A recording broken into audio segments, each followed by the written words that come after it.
విశాఖ దక్షిణ నియోజకవర్గంలోని 32వ వార్డులోని స్థానిక కార్పొరేటర్ కందుల నాగరాజ్ ఆధ్వర్యంలో కూటమి అభ్యర్థి వంశకృష్ణ శ్రీనివాస్ బుధవారం ఎన్నికల ప్రచారాన్ని నిర్వహించారు. ఈ సందర్భంగా స్థానిక ప్రజలు, మహిళలు వారికి మంగళారతులు పట్టి బ్రహ్మరథాన్ని పట్టారు. అనంతరం వారు మాట్లాడుతూ విశాఖ దక్షిణ నియోజకవర్గాన్ని ఉత్తమ నియోజకవర్గంగా అభివృద్ధి చేస్తామన్నారు. ప్రతి సామాజిక వర్గానికి ప్రజలకు ఉపయోగపడే విధంగా మేనిఫెస్టో రూపొందించారని, దానిని పక్కాగా కూటమి ప్రభుత్వం అమలు చేస్తుందన్నారు. కూటమికి అధికారంలోకి వస్తేనే అన్ని వర్గాల ప్రజలకు సంక్షేమ పథకాలు పూర్తి స్థాయిలో అందుతాయన్నారు. ఈ కార్యక్రమంలో పార్టీ నాయకులు, కార్యకర్తలు అధిక సంఖ్యలో పాల్గొన్నారు.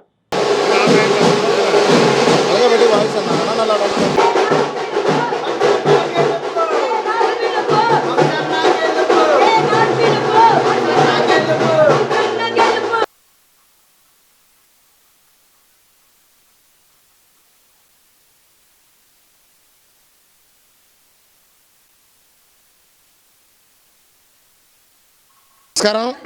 మరి ఈరోజు వంశకృష్ణ శ్రీనివాస్ యాదవ్ గారు మన ముఖ్య అతిథిగా పాల్గొని మరి దక్షిణ నియోజకవర్గం యావత్తు కూడా మొత్తం అంతా తిరుగుతూ ఈరోజు మరి ప్రత్యేకించి భీమనగర్, పూతివారమాన్యం, మరి సౌత్ జైల్ రోడ్డు, ఈ అమ్మవారి వీధి పరిసర ప్రాంతాలు పర్యటించి ప్రతి ఒక్కరిని కూడా డోర్ టు డోర్ వెళ్ళి ప్రత్యేకించి కలిసి మరి అభ్యర్థించడం జరుగుతుంది. ఇవాళ ఈ రాష్ట్ర ప్రభుత్వంలో రాష్ట్రం మరి తప్పనిసరిగా మనకి కూటమి ఏదైతే ఉందో అది అధికారంలోకి 100% వస్తుంది.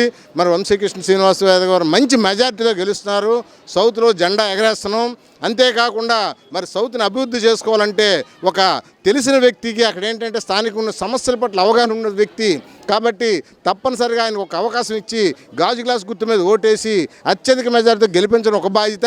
అలాగే మన రాష్ట్రాన్ని కానీ, మన విశాఖపట్నాన్ని కానీ, అలాగే మరీ ముఖ్యంగా మన దక్షిణ నియోజకవర్గాన్ని మనం బాగు చేసుకోవాలంటే మరి వంశకృష్ణ యాదవ్, శ్రీనివాస్ యాదవ్ గారు లాంటి వాళ్ళు. ఎందుకంటే ఆయన ఏంటంటే ఒక ఐడియాలజీ, తర్వాత ఏంటంటే ఒక చిత్తశుద్ధి కలిగిన వ్యక్తి. ఇప్పుడే తావుల వస్తువు కూడా అది చేయాలి, ఇది చేయాలని కూడా మాట్లాడుతూ వచ్చిన వ్యక్తి కాబట్టి తప్పనిసరిగా మీరు అందరూ ఆదరించి, అభిమానించి ఆయనకి మంచి మెజారిటీ ఓట్లేసి గెలిపించాలి. అలాగనే మరి ఈరోజు తెలుగుదేశం కానీ, బీజేపీ కానీ, జనసేన కానీ, కార్యకర్తలు కానీ అందరూ కూడా ఈ కార్యక్రమంలో పాల్గొన్నందుకు అందరికీ పేరు పేరున ధన్యవాదాలు తెలియజేసుకుంటున్నాను. నమస్కారం. అందరికీ నమస్కారం. ఇవాళ 32వ వార్డులో పెద్దల కందుల నాగరాజు గారి యొక్క ఆధ్వర్యంలో గడగడ తిరుగుతూ ఉన్నాం. ఎక్కడికి వెళ్ళినా ప్రజలందరూ మరి పదే అదే చెప్పుకోవాలి. నేను ఆరతులు ఇస్తూ స్వాగతం పలుకుతూ ఉన్నారు. ఎక్కడికి వెళ్ళినా కూడా మేము ఒకసారి మోసపోయాం, రెండోసారి మోసపోయాం. ఈ ప్రాంతం అభివృద్ధి జరగాలన్నా, ఇండస్ట్రీస్ రావాలన్నా, ఇంకా అందరికంటే గొప్పగా మేనిఫెస్టో అద్భుతంగా ఇచ్చారు.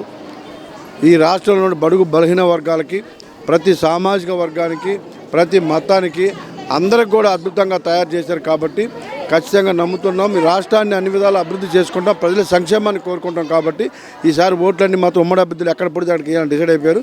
ముఖ్యంగా సౌత్లో కాలుష్యం నివారణ కానీ, గ్రీనరీ కానీ, రోడ్లు కానీ, అలాగే డ్రైనేజ్ వ్యవస్థల మీద, ఎక్కువ కమ్యూనిటీ హాల్స్ మీద చెప్తా ఉన్నారు. అవన్నీ కూడా తీరుస్తామని చెప్పాం.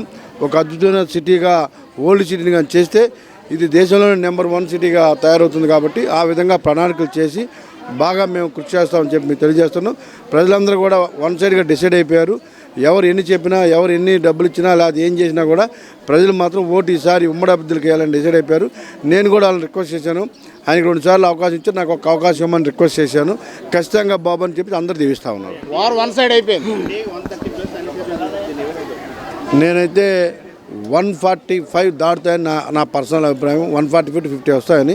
ప్రజల్లో కరెంట్ ఎలా అయితే ఉంటుందో పవర్ఫుల్గా, అంత వ్యతిరేకత ఇవాళ జగన్మోహన్ రెడ్డి గారి మీద ఉంది. కాబట్టి ఖచ్చితంగా అందరూ గెలిచేస్తారని నా అభిప్రాయం. అధికారంలో ఉన్న వ్యక్తి ఓటమిని అంగీకరించి ఆయనకు తెలుసు ఓటమి ఎప్పుడో తెలుసు. నాకు తెలుసు కదా విషయం. ఆయన ఓటమి ఎప్పుడో తెలుసు. పైకి అన్నీ మాట్లాడుతూ ఉన్నాడు, అంతకుమించి ఏమీ లేవు. ఓటమి ఆయన ఎప్పుడు అంగీకరించారు.